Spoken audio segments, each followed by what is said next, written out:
আমরা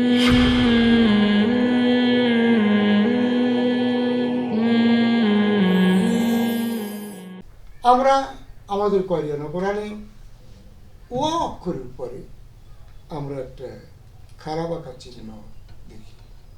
ওয়া অক্ষরের পরে কি অক্ষরের পরে? ওয়া অক্ষরের পরে খারাপ আঁকা চিহ্ন পেয়েছি, আমরা পাই। কেন পাই? আমাদের এই দেশে ওয়া অক্ষর উচ্চারণ করা অধিকাংশ মানুষ ও অক্ষর উচ্চারণ করতে ভুল করে ফেলে। অনেকেই বলে ইউএস বিশু, ইউএস বিশু যদি বলি তাহলে বা হয়ে গেল।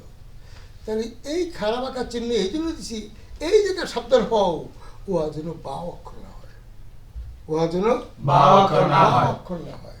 হ্যাঁ, আবার এই যে ওয়ার পেশ আছে, এই পেশের উপরেও খারাপ আঁকার চিহ্ন দেওয়া হয়েছে। কেন খারাপ আঁকার চিহ্ন দেওয়া হয়েছে? ওয়া যেন ওয়া পেশ উচ্চারণ করতে গিয়ে ইল্লা বুসআ যেন বা না হয়। হ্যাঁ, তাই ওয়ার মাখরাজ এবং সিফাত সহকারে এমনভাবে আমরা আদায় করব, এটা আদায় শিখতে হবে, পরিশ্রম করতে হবে, তাহলে ওয়াটা আদায় হয়ে যাবে। এটা আদায় খুব সহজ। ওয়াও আদায় করতে গেলে দুই ঠোঁটের মাঝখানে ফাঁকা থাকতে হবে। কি হবে? দুই ঠোঁটের মাঝখানে ফাঁক থেকে আদায় হবে। তবে ওয়ার উপরে যে খারাপ আঁকার চিহ্ন আছে কেন দেওয়া হয়েছে এটা আমরা বুঝলাম। ওয়ার উপরে খারাপ আঁকার চিহ্ন কেন দেওয়া হয়েছে?